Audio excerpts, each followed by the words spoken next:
शायद जब प्रेम होता है ना तो हवा धीरे धीरे चलने लगता है, दिल की धड़कनें तेज हो जाती हैं, आपको दुनिया कुछ अलग सा दिखने लगता है, वातावरण खुशनुमा सा हो जाता है, सब कुछ थम सा जाता है, रुक सा जाता है। मेरे पास खड़ा व्यक्ति मुझसे कुछ बोल रहा था या फिर शायद गाली दे रहा था, क्योंकि उसके हाथ से रक्त निकल रहा था और वो कुछ चिढ़ा और क्रोधित सा दिखाई दे रहा था। परंतु पता नहीं क्यों मुझे ये सब अच्छा लग रहा था। मेरी आंखें बस पुष्पा को देख रही थी। ऐसा अनुभव हो रहा था जैसे वर्षों की तपस्या सफल हो गई हो, जैसे किसी जनरल कास्ट वाले की सरकारी नौकरी लग गई हो, जैसे किसी शराबी को ठेका दिख गया हो, जैसे पुराने कपड़ों की जेब से 2000 का नोट मिल गया हो, जैसे किसी छोटे से यूट्यूबर को एक नया सब्सक्राइबर मिल गया हो। ये सब तो हो ही रहा था, पर साथ में बाबा की सांस भी फूल रही थी। अब आपको उल्टा लटकाया गया हो तो सांस तो फूलेगा ही।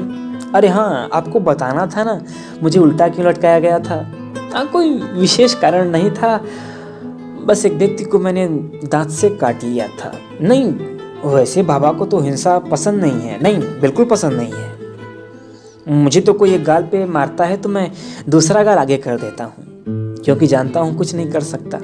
कुछ बोलूँगा तो और मारेगा। इससे अच्छा है चुपचाप एक दो खा के मामला रफा दफा करो।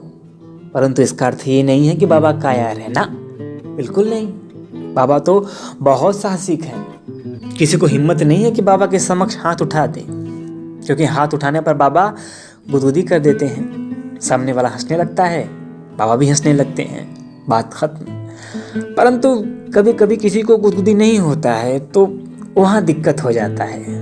उस दिन भी मैंने उस व्यक्ति को गुदगुदी किया था, लेकिन वो मेरा बाल पकड़ के मुझे घसीटने लगा। मैंने उसे समझाया भी नाखून धंसा के, परंतु वो और जोर से मेरे बालों को पकड़ के घुमाने लगा। ऐसा लग रहा था जैसे सीधे उठा के मुझे अंतरिक्ष में फेंक देगा। उस दिन बाबा को अनुभव हुआ गंजा व्यक्ति इस संसार का सबसे सुखी आदमी है। अंततः मुझे आपातकालीन निर्णय लेते हुए उसे दांत से काटना पड़ा। पर इतनी सी बात पे कोई किसी को उल्टा लटकाता है क्या?